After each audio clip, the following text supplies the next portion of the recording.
नमस्कार, आप सभी का एक बार फिर से स्वागत है हमारे चैनल भक्ति कहानियों में। आज हम सुनाने जा रहे हैं बचबारस की व्रत कथा। प्राचीन समय की बात है कि एक गांव में एक सास और बहू रहती थी। सास बहुत ही धार्मिक प्रवृत्ति की थी और उनके दैनिक जीवन में ऐसा लगा रहता कि मंदिर जाना, पूजा पाठ करना, गौ सेवा करना, ये सब कुछ उनके जीवन में एक महत्वपूर्ण स्थान रखते थे।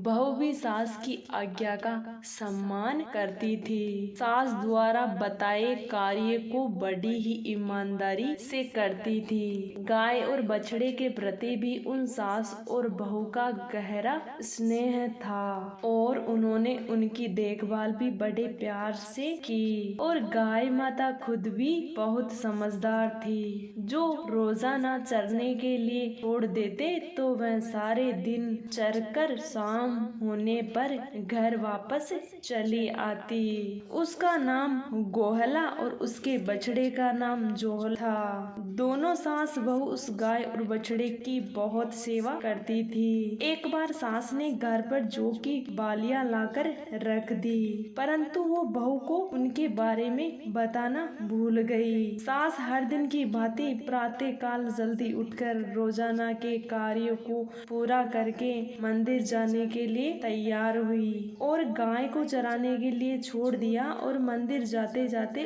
उसने अपनी बहू को आवाज लगाकर कहा कि बहू, मैं मंदिर जा रही हूँ, जब तक मैं वापस आऊँ तब तक तू ज्वाला लाकर काट कर उबाल के रख देना।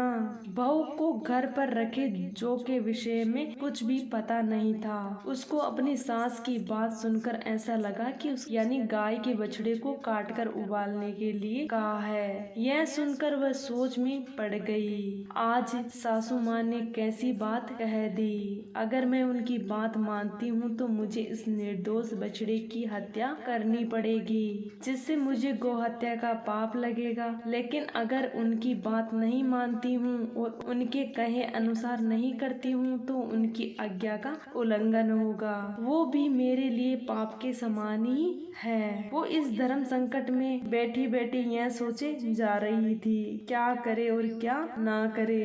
अंत में उसने अपने सास की आज्ञा का पालन करना ही अपना धर्म समझा और गाय के बछड़े जोला को काट कर बर्तन में उबालने के लिए रख दिया। परंतु उस बछड़े की हत्या करके उसके मन को बिल्कुल भी चैन नहीं मिला। बहू को उसको देखकर इतना दुख हुआ कि हमने ये क्या कर दिया। जब उसकी सास वापस आई तो उसकी आंखें घर का दृश्य देखकर आश्चर्य से फटी की फटी रह गई। घर में खून ही खून फैल रहा था, जहाँ देखो वहाँ खून के धब्बे दिख रहे थे। अपनी बहू को आवाज लगाई तो उसकी बहू रोते हुए उसके सामने आई। पूछा कि यह घर में खून कहाँ से आया। वो उनकी आज्ञा याद दिलाई और कहा कि ये रक्त जोला का है। मैंने आपके कहे अनुसार उसको काट कर उबालने के लिए रख दिया।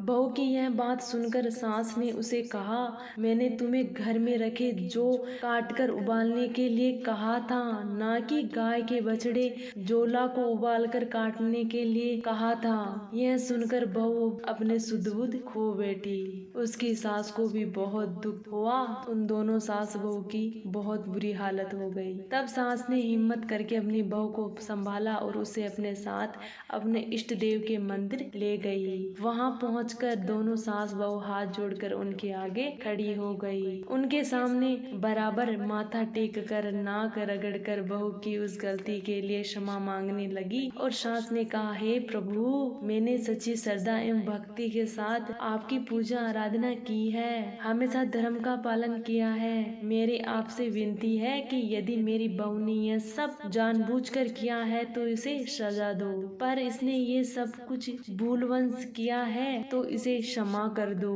उस बछड़े को पुनित जीवित कर दो प्रभु। ये दोनों सास बहू मंदिर में भूखी प्यासी ईश्वर का ध्यान करती हुई प्रभु से विनती कर रही है। जब शाम होने लगी तब उन्हें लगा कि अब गाय चरकर वापस घर आने वाली है और अपने बछड़े को जीवित न पाकर उसका क्या हाल होगा। यह सोचकर वे मंदिर से घर की ओर रवाना हो गई। उन्होंने घर जाकर देखा कि गाय भी आ चुकी थी। सास बहू आगे के बारे में सोचकर भयभीत हो रही थी। तभी जैसे ही गाय रामते हुए घर की तरफ बढ़ी, उसका बछड़ा घर के अंदर से दौड़ता हुआ अपनी माँ के पास आ गया। यह देखकर सास और बहू दोनों आश्चर्यचकित हो गई और वह बार बार ईश्वर का धन्यवाद देने लगी। तब उन्होंने घर आकर उस गाय और बछड़े की खूब सेवा की। तब से स्त्रियां अपनी संतान की रक्षा और लंबी आयु के लिए बछबारस का व्रत एवं पूजा अर्चना करने लगी। कथा समाप्त।